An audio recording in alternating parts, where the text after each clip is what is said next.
Hi everybody, Marilyn from Good Enough Quilting again. Hey, I showed you that house quilt that I'm going to put binding on.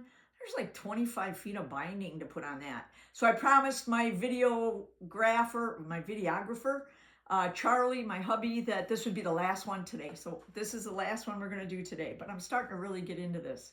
All right, so you know how when you cut binding, I cut my binding 2.5 inches wide, and I join the pieces, and then I iron it half so it's stronger binding, because the edge of your quilt is what gets the most wear.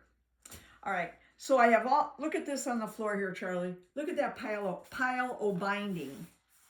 All right, so I just want to show you real quick how I wrap it up for when I'm ready. I just take a 2-foot ruler, and I know, and I slap this over there like this, and then I just pull it, because when I iron my binding, I tuck it on that side of it. See that side of the iron? And it all falls down on the floor like that. So I just do that. The first one's kind of tricky. And then I just keep doing this. And then it's not a tangled mess when I need to bind a quilt. I saw this lady on YouTube once. She actually put all her binding over her shoulder. Genius. Then it's not on the floor. You're not rolling on it with your chair or anything. Just, she was genius. So the next time I do a quilt, I'm going to try that. I'm going to put, well, probably when I bind that house quilt, I'm going to put this over my shoulder like a shawl and bind it. So I just wanted to show you this. I think it's really cool. I think it's really easy. And I would recommend doing this like right after you iron it. Then it's all printed, pressed nice and crisp, and it doesn't get wrinkled. And then you can just, nobody likes to do binding.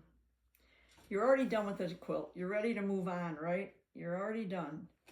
So anyway, I just wanted to show you that. And it just keeps going because, I had to have 25 feet of binding. It was a big quilt.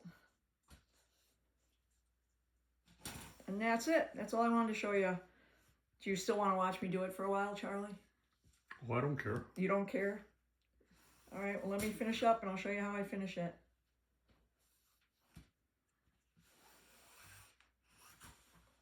All right, so yeah, okay, so here's the deal with binding.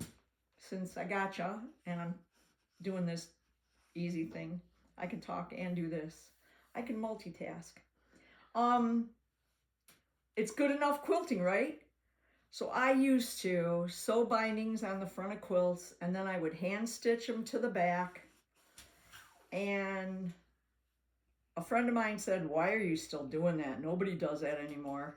Just machine stitch it." And I went, "Oh, I don't know, you'll see the stitches on the front." You know what? I've machine quilted the last 3 of my bindings. It's awesome. It's good enough. Nobody can tell.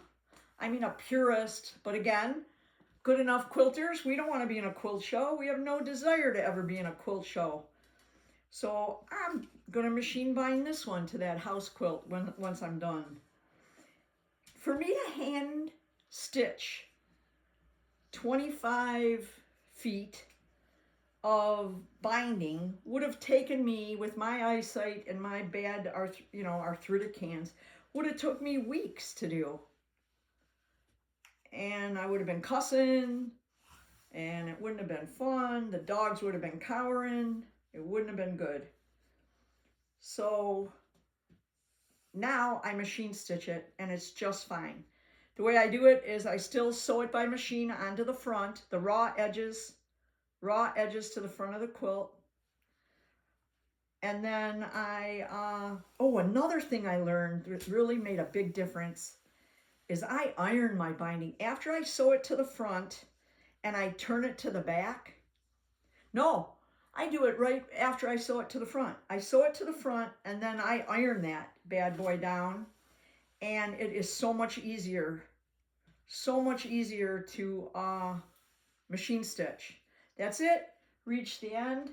I stick a pin in that so it kind of holds it together, and then I just slide it off the ruler. Look at that.